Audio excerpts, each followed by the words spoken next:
Hello नमस्कार दोस्तों। मैं लेके आया हूँ जेट के 20 वर्षों के क्वेश्चंस का जो सॉल्यूशन का सीरीज चलाया हुआ है, उसमें जेनेटिक्स का सेकंड पार्ट्स लेके आया हूँ, जिसमें से बहुत ही इम्पोर्टेंट क्वेश्चंस पूछे गए हैं। तो ये कौन कौन से क्वेश्चंस है, इनके ऊपर डिस्कस करते हैं। जैसे कि पहला क्वेश्चन है, मानव में उपस्थित आनुवांशिक पदार्थों को क्या कहते हैं। यानी मानव के अंदर जो आनुवांशिक पदार्थ होता है उसको क्या कहा जाता है।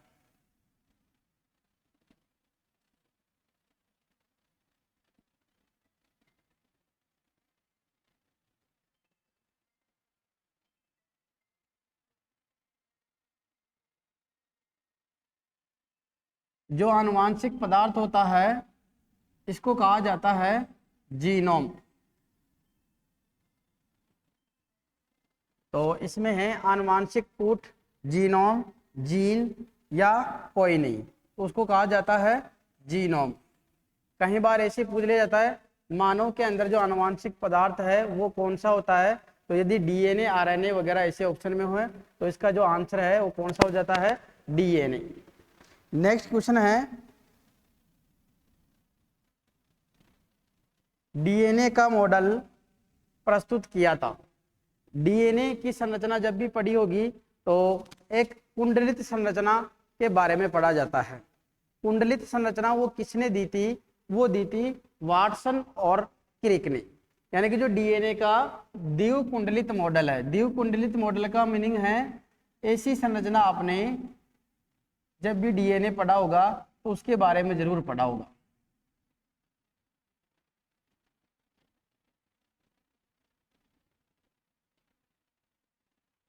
तो इस प्रकार का जो मॉडल है ये किसने दिया था, ये दिया था वाटसन और क्रिक ने।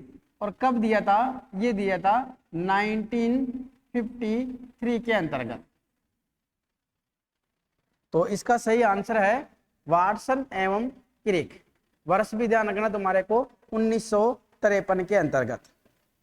नेक्स्ट क्वेश्चन है, जब किसी व्यक्ति में समान एलील होते हैं तो वह कहलाता है। यानी कि जब एक जीन के दोनों एलील समान होते हैं तो उसको क्या कहते हैं। समान एलील का मीनिंग क्या है, यहां पर उसको कहा जाएगा सम एलील को क्या कह रहे हैं, युग्मक में मिलता है तो युग्मजी, यानी होमोजाइगस। होमोजाइगस जैसे टी या टी हो, या स्मॉल टी हो, या जैसे कैपिटल आर हो, या स्मॉल आर हो। यानी जब दोनों एलील समान होते हैं तो उसको कहा जाता है समयुग्मजी।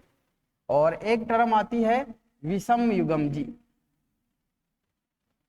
विषम युग्मजी हेटेरोजाइगस।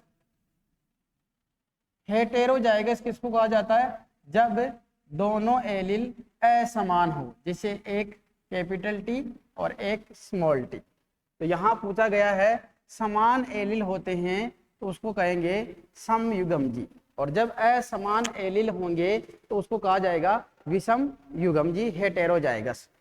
नेक्स्ट क्वेश्चन है,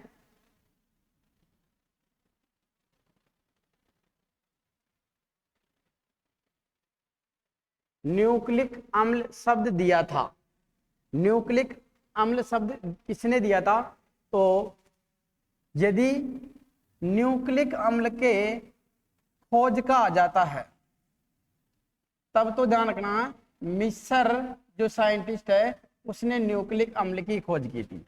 यहां ऑप्शन में मिस्र नहीं है, तो यानी कि जो ये अल्टमान है ये इसका सही आंसर है। नेक्स्ट क्वेश्चन है, एक संकर क्रॉस में संकर पूर्वज से क्या अनुपात होगा। यानी जो मोनोहाइब्रिड क्रॉस है उसमें यदि बैक क्रॉस करवाया जाता है तो यानी कि उनका अनुपात क्या होगा। तो इसमें क्या है, सपोज कीजिए बैक क्रॉस किसको करें अपन, कैपिटल टी, स्मॉल टी इसका क्रॉस करवा दिया स्मॉल टी से, तो इसको कह रहे हैं बैक क्रॉस। तो इसमें जो रेशियो आता है वो कितना आता है 1:1। आंसर तो होने वाला है सही कौन सा, सी नंबर ऑप्शन। कैसे आता है ये करके देखे, तो जब इसके गैमेट्स बनेंगे तो दो प्रकार के गैमेट्स बनेंगे, एक तरफ है कैपिटल टी, एक तरफ है स्मॉल टी, दूसरी तरफ है स्मॉल टी। तो capital small, capital small, small small, small small, दो तो कैसे हो गए लंबे, और दो ही कैसे हो गए बौने, तो दो दो, तो ये हो गया 1:1, तो अनुपात आ गया 1:1। चाहे जीनोटाइप देखो या फिनोटाइप देखो, दोनों का रेशियो क्या आना है 1:1 आना है। नेक्स्ट क्वेश्चन है,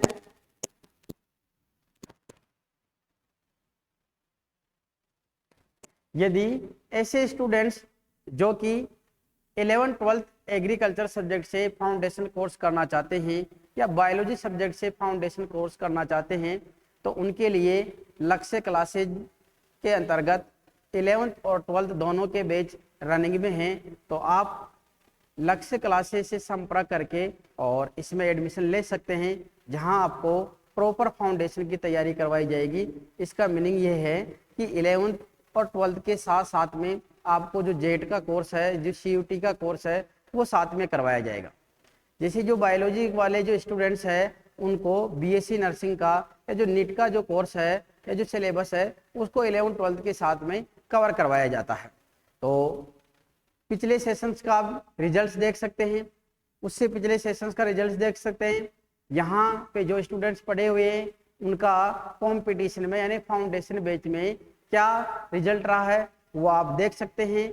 वो आपके जो YouTube चैनल है लक्ष्य क्लासेज का, उसके ऊपर मिलेगा आपको आसानी से, या यहाँ आप कांटेक्ट करके यहाँ आके और इंक्वायरी कर सकते हो, और जांच पड़ताल के बाद में आप एडमिशन लेके और जो अपना क्लास है 11th या 12th क्लास है उसकी आप प्रॉपर अच्छी तैयारी कर सकते हो। तो अपना जो क्वेश्चन है वो है वंशावली चार्ट का प्रयोग किसके निर्धारण के लिए किया जाता है, यानी जो वंशावली चार्ट्स होते हैं उनका उपयोग किस लिए किया जाता है, तो उनका उपयोग किया जाता है आनुवांशिक रोगों का पता लगाने के लिए, या जो आनुवांशिक विकार होते हैं, डिसऑर्डर होते हैं, उनके बारे में पता लगाने के लिए इस वंशावली चार्ट का उपयोग किया जाता है। नेक्स्ट क्वेश्चन है, कौन सा जीनोटाइप वास्तविक संकरण का निरूपण करता है, यानी कौन सा ऐसा जीनोटाइप है जो वास्तविक संकरण से प्राप्त हुआ है।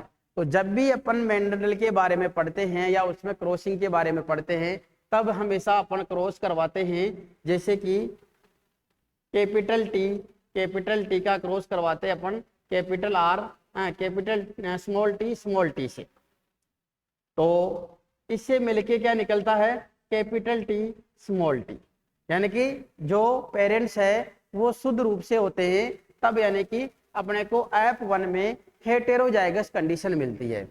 तो यहाँ F1 का देखे तो हेटेरोजाइगस कंडीशन किस में दिख रही है, capital T small T capital R small r, तो ये इसका सही आंसर होने वाला है। नेक्स्ट क्वेश्चन है, न्यूक्लियोसाइड्स है, जब डीएनए पढ़ते हैं तो डीएनए किसका बना हुआ होता है, न्यूक्लियोटाइड्स का। न्यूक्लियोटाइड्स किसका बना हुआ होता है, न्यूक्लियोसाइड का। तो यानी डीएनए के अंतर्गत देखते हैं तो तीन चीजें पाई जाती है, नाइट्रोजन सार, शर्करा और फॉस्फेट। ये तीन इसके बेसिक तत्व है या घटक है। इनमें से यदि नाइट्रोजन सार और शर्करा संयुक्त हो जाते हैं तब तो क्या बनता है, न्यूक्लियोटाइड न्यूक्लियोसाइड प्राप्त होगा। और जब तीनों जो घटक है वो जुड़ जाते हैं, या मैं ऐसा कह सकता हूं कि न्यूक्लियोसाइड के साथ में क्या आ जाता है, फॉस्फेट आ जाता है, तो वो बन जाता है न्यूक्लियोटाइड। और दो न्यूक्लियोटाइड श्रृंखलाएं आपस में जुड़ के और डीएनए का फॉर्मेशन करती है। तो यहां पूछा है न्यूक्लियोसाइड है केवल प्यूरिन्स तथा पिरिमिडिन्स तथा पेंटोज शर्करा। तो प्यूरिन्स और पिरिमिडिन्स क्या है, यहाँ पर नाइट्रोजन क्षार 4 प्रकार के होते हैं। उनमें से प्यूरिन्स में आते हैं एडिनिन और गवानिन, और जो पायरिमिडिन्स है उसके अंतर्गत आता है साइटोसिन और थाइमिन। तो इनके साथ में शर्करा जो कि पेंटोज शर्करा होती है वो जुड़ी हुई होती है। तो सही आंसर है प्यूरिन्स यानी नाइट्रोजन क्षार और पेंटोज शर्करा के साथ। नेक्स्ट क्वेश्चन है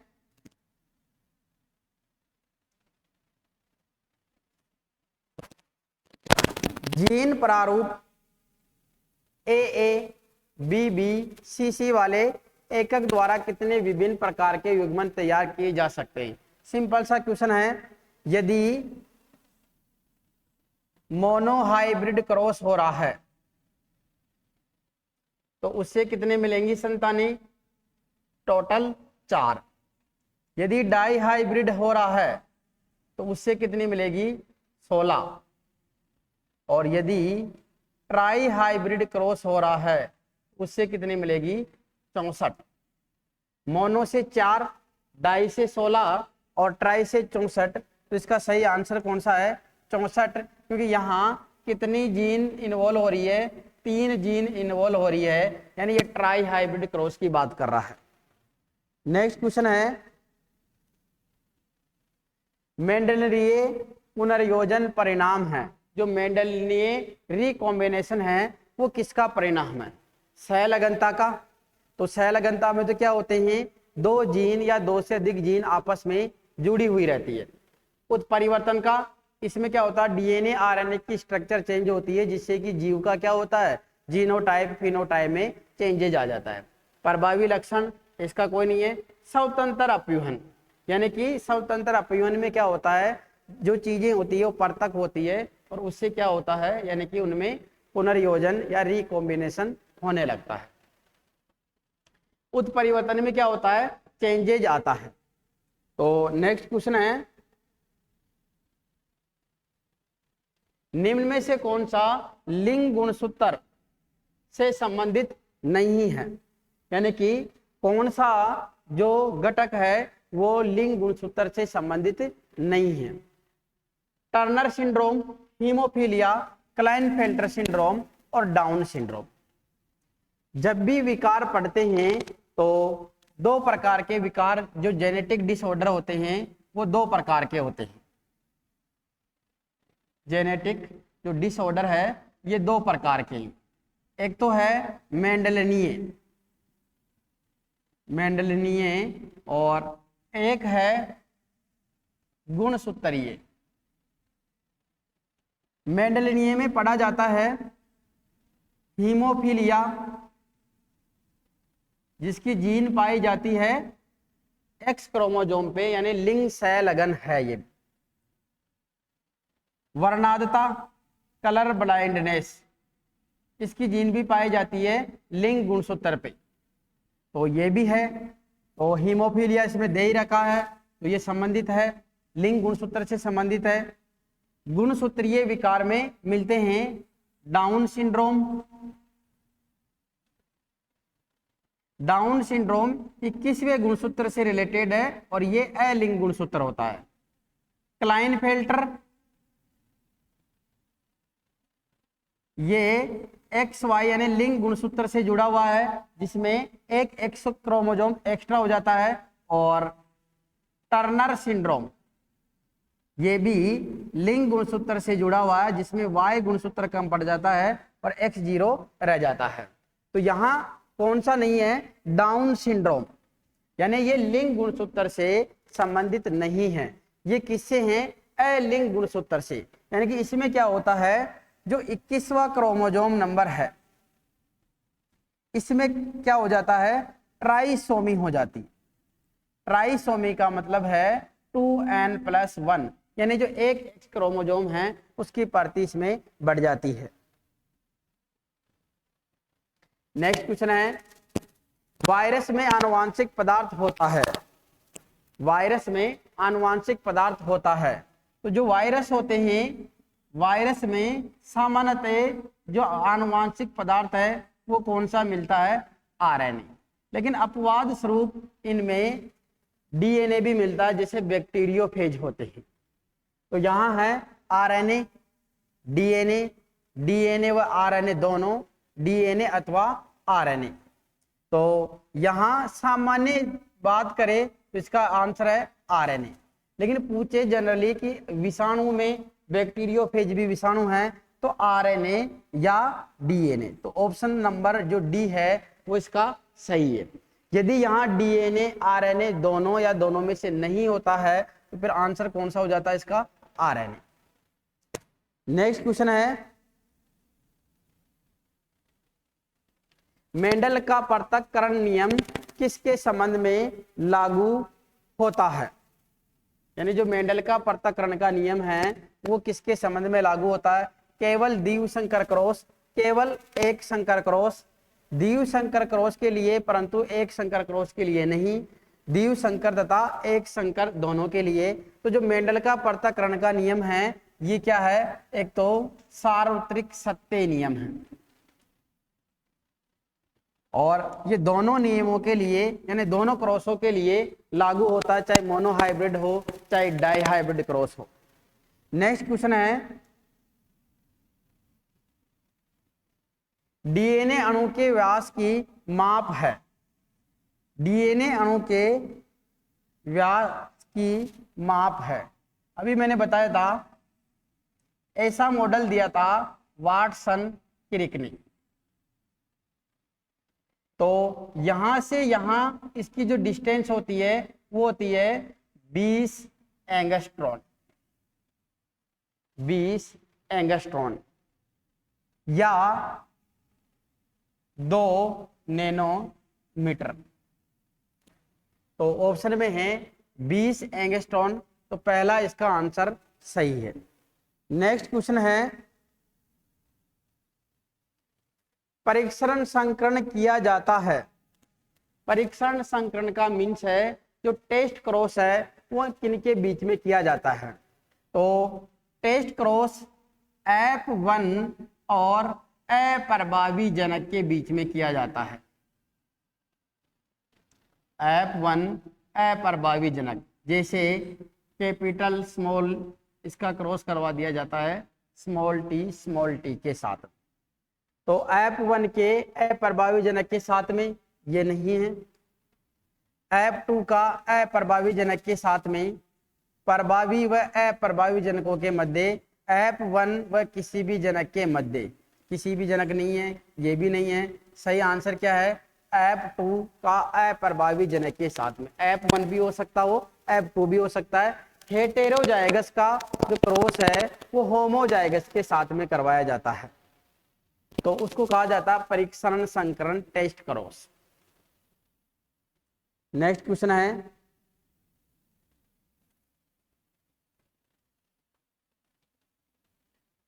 यहां पे स्मॉल r है का संकरण से प्राप्त संततियों का दृश्य अनुपात होगा।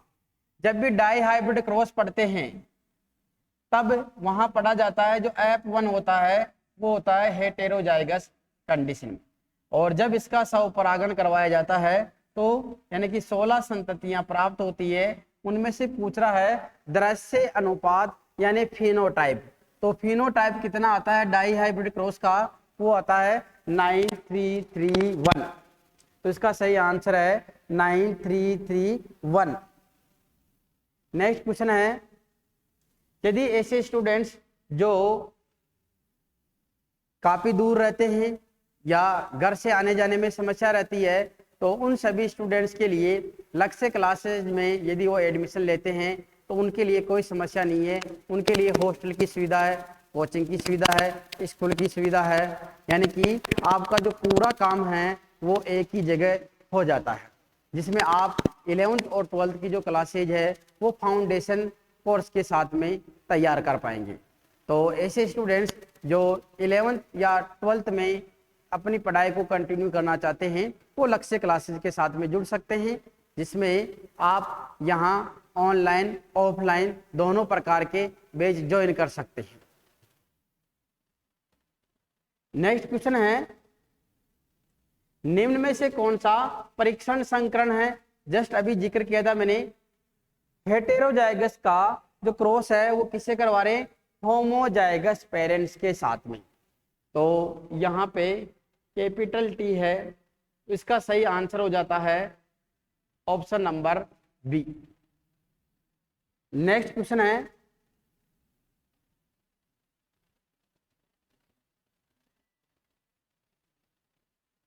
दीव शंकर क्रॉस की F2 संतति में समलक्षणी के प्रकार होंगे। अभी जस्ट बताया था मोनोहाइब्रिड क्रॉस करवाते हैं तो 4, डाई हाइब्रिड क्रॉस करवाते हैं तो कितने प्रकार के पौधे में संततियां मिलती है? 8 प्रकार की, 16 प्रकार की। और ट्राई हाइब्रिड कराते हैं तो 64 प्रकार की। तो यहां आंसर लिखा हुआ है 16।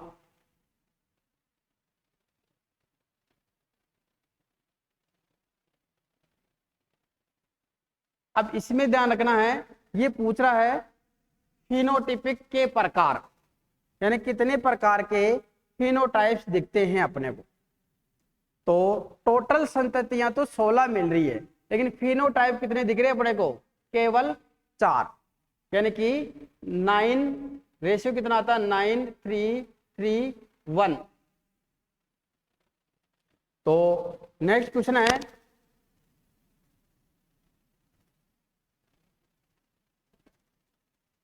डीएनए का द्विकुंडलिनी संरचना मॉडल किसके द्वारा दिया गया है? बता दिया मैंने पहले, वाटसन और क्रिक के द्वारा, और वो भी 1953 के अंतर्गत। तो नेक्स्ट क्वेश्चन है, न्यूक्लियोसाइड बने होते हैं, फिर से रिपीट हो रखा है क्वेश्चन, 2016 में पूछा, पहले 2012 में आया हुआ है। न्यूक्लियोसाइड किसके बने हुए हैं? एक शर्करा और एक नाइट्रोजन सार को, एक शर्करा एक फॉस्फेट, एक फॉस्फेट और एक नाइट्रोजन सार, उपरोक्त में से कोई नहीं। तो जब एक शर्करा एक नाइट्रोजन सार के साथ में जुड़ जाती है, बंध बना लेती है, तब उसको क्या कहा जाता है? न्यूक्लियोसाइड कहा जाता है। तो इसका जो ऑप्शन नंबर 1 है वो सही होने वाला है। बाईं और कुंडलित डीएनए है। तो जब भी पढ़ा जाता है तब अपन डीएनए की जो फॉर्म पढ़ते हैं वो बी डीएनए की पढ़ते हैं, और ये होता है राइट हैंडेड, यानी दाईं और कुंडलित होता है। जबकि जो जेड डीएनए होता है ये एकमात्र ऐसा डीएनए है जो बाईं और कुंडलित होता है, लेफ्ट हैंडेड रोटेट होता है। तो इसका जो सही आंसर है वो है जेड डीएनए। नेक्स्ट क्वेश्चन है, 16 एसआरएनए पाए जाते हैं। तो यहां विशेष ध्यान रखना, सबसे इंपॉर्टेंट क्वेश्चन है जो कई बार पूछा जाता है। राइबोसोम्स का जिक्र करें तो राइबोसोम 2 टाइप्स के होते हैं, एक होता है 70S और एक होता है 80S। 70S को कहा गया है प्रोकैरियोटिक और इसको कहा गया है यूकैरियोटिक। 70S में 2 यूनिट होती है, एक होती है 50S और एक होती है 30S।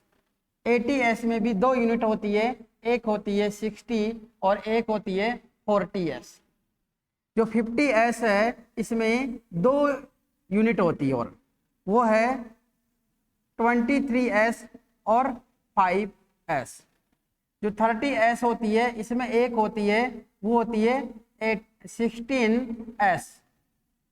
जो 60S है इसमें 3 यूनिट होती है, वो है 5.8 और 28। और जो 40 है, इसमें एक होती है, वो होती है 18। तो यहां पूछ रहा है कि जो 16s RNA होता है वो किसकी इकाई है, वो किसकी इकाई है, 30s की। नेक्स्ट क्वेश्चन है, पहला है इसमें आंसर,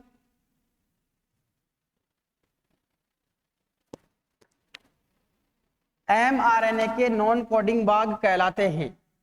यानी जब अपन पढ़ते हैं DNA से क्या बनता है, mRNA बनता है। तो डायरेक्ट mRNA नहीं बनता है, इससे पहले इसके बीच में क्या बनता है, hnRNA बनता है। hnRNA का मीनिंग है हेटेरोजीनस RNA, यानी कि इसमें दो हिस्से मिलते हैं, जिसमें से एक को कहा जाता है इंट्रॉन और एक को कहा जाता है एक्सॉन। इनमें से जो इंट्रॉन होता है वो नॉन कोडिंग पार्ट होता है, यानी ये किसी भी एमिनो एसिड को कोडित नहीं करता है। और कौन सा जो एक्सॉन वाला भाग होता है वो होता है कोडिंग। तो आरएनए स्प्लाइसिंग प्रोसेस में क्या किया जाता है, इस इंट्रॉन वाले हिस्से को रिमूव कर दिया जाता है और एक्सॉन वाले जो खंड है उनको जोड़ दिया जाता है। तो mRNA के नॉन कोडिंग भाग, तो नॉन कोडिंग भाग कौन से हुए, इंट्रॉन। तो इंट्रॉन, एक्सॉन बता दिया। म्यूटॉन और रिकॉन क्या है,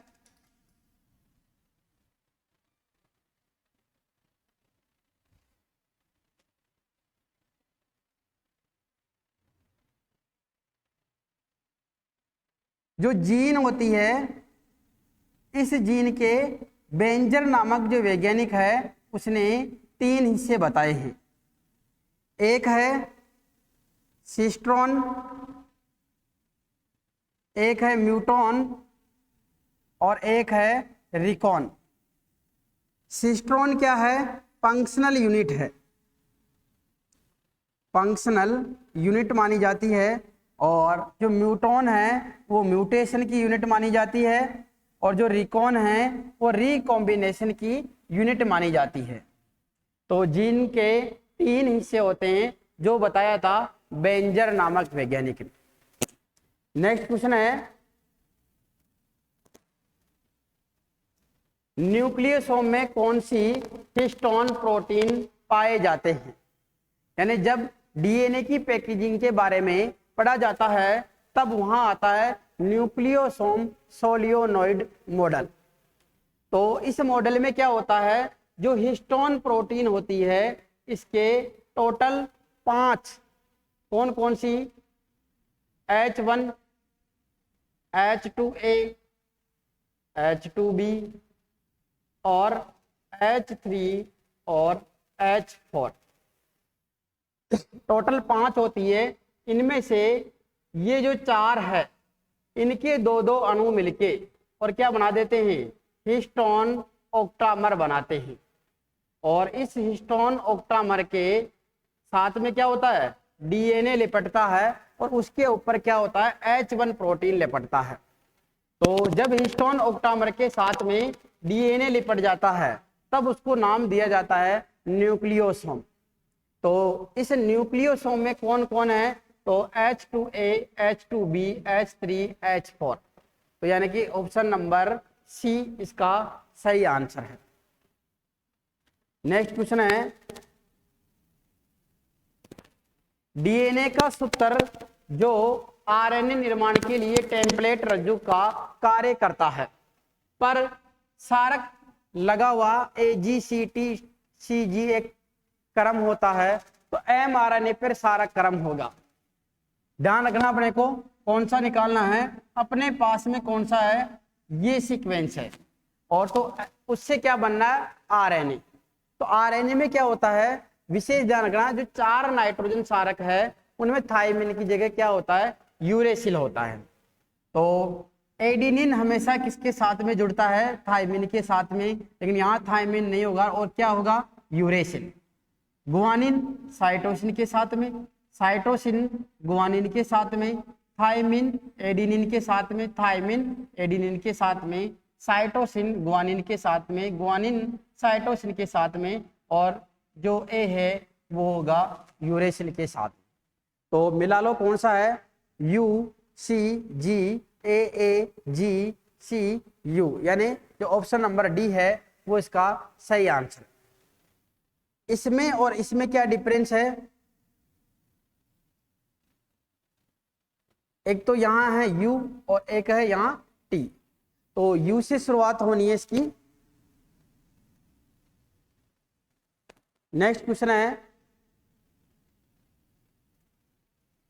जब विषम युग्मजी संतति को अप्रभावी समयुग्मजी जनक के साथ में संकरण कराया जाता है तो यह कहलाता है, यह भी अपन ने 2-3 बार क्वेश्चन कर लिया। इसका आंसर क्या है, परीक्षण संकरण यानी टेस्ट क्रॉस। नेक्स्ट क्वेश्चन है, एक युग्मक में निम्नलिखित में से कौन सा होता है, यानी एक युग्मक में क्या चीज पाई जाती है, एक जीन के दोनों एलील, जीन का केवल एक एलील, एक जीन के सभी एलील, या कोई एलील नहीं। तो अपने को ध्यान रखना है, जो युग्मक होता है ये युग्मक हमेशा अगुणित होते हैं। अगुणित क्यों होते हैं, जैसे ये कोई जीन है तो इससे 2 युग्मक बनेंगे, जिसमें एक में आएगा एक एलील और दूसरे में आएगा एक एलील, इस कारण ये अगुणित होते हैं। तो यानी कि जीन का केवल एक एलील उसमें देखने को मिलेगा। नेक्स्ट क्वेश्चन है, मेंडल के नियम तभी लागू होते हैं जब, यानी कि मेंडल के नियम कब लागू होंगे, वर्ण जुड़े हुए हो, यानी कि लक्षण आपस में जुड़े हुए, यानी शैलघनता में नहीं होता है, माता पिता शुद्ध प्रजनन हो, यानी कि जो पेरेंट्स है वो हमेशा कैसे होने चाहिए, शुद्ध होने चाहिए। तो जो इसका सही आंसर है वो है माता पिता शुद्ध होने चाहिए, यानी ट्रू ब्रीडर होने चाहिए, समप्रजनक होने चाहिए। नेक्स्ट क्वेश्चन है,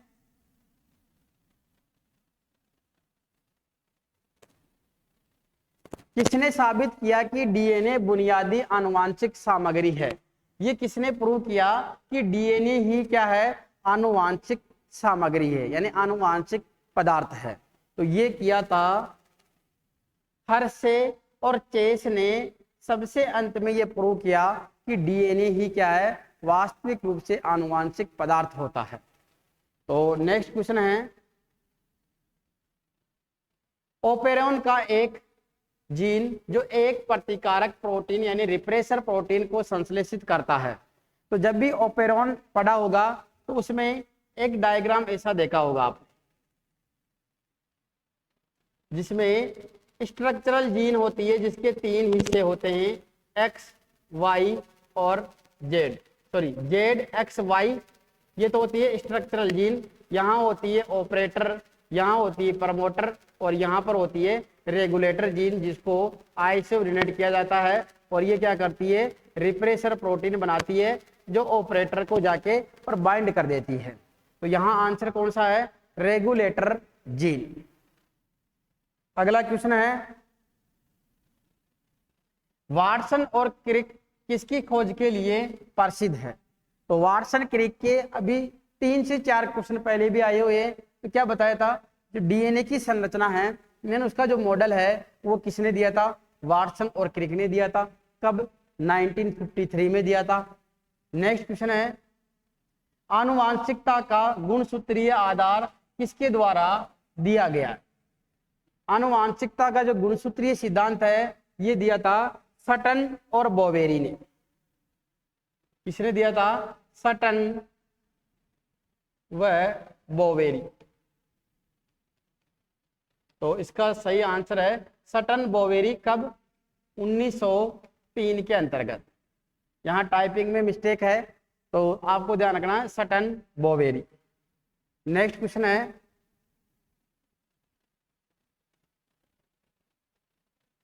निम्नलिखित में से कौन सा स्टॉप कोडॉन नहीं है, यानी कि इनमें से स्टॉप कोडॉन कौन सा नहीं है। तो जो 64 कोडॉन है उन 64 कोडॉन में से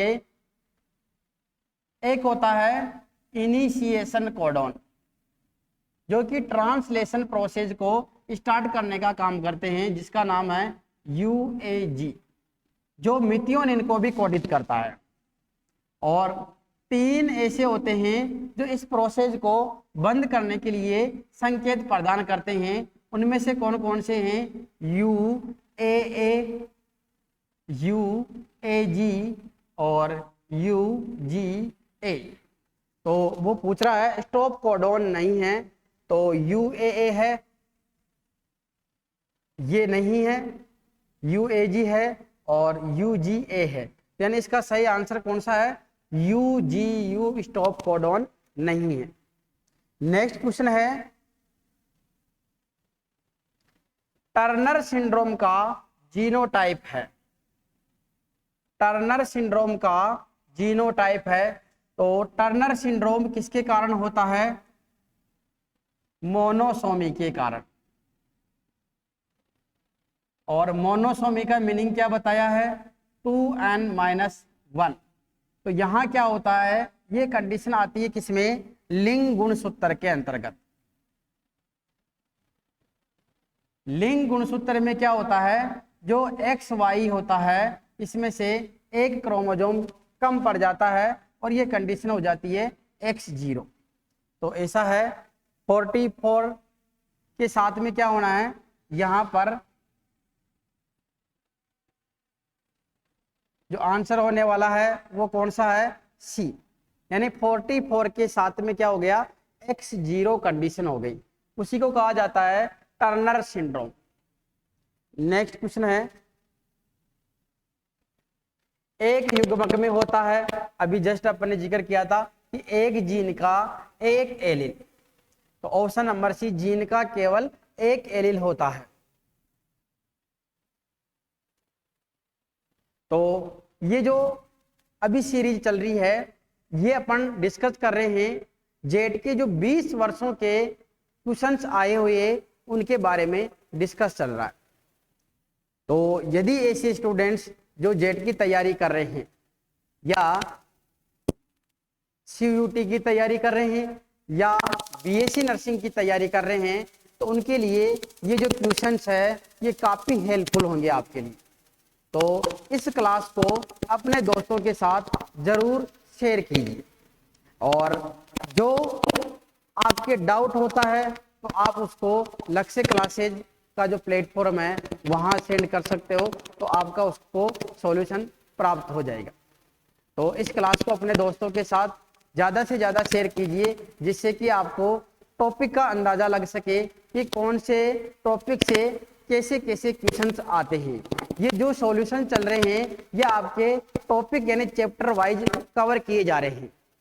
तो इसके साथ में ही ये बताना चाहूँगा कि जिन विद्यार्थियों ने अभी जेट का फॉर्म नहीं भरा है, उन विद्यार्थियों के लिए एक विशेष सूचना है कि जो जेट का जो एग्जाम की जो फॉर्म भरने की डेट थी उसको एक्सटेंड कर दिया है।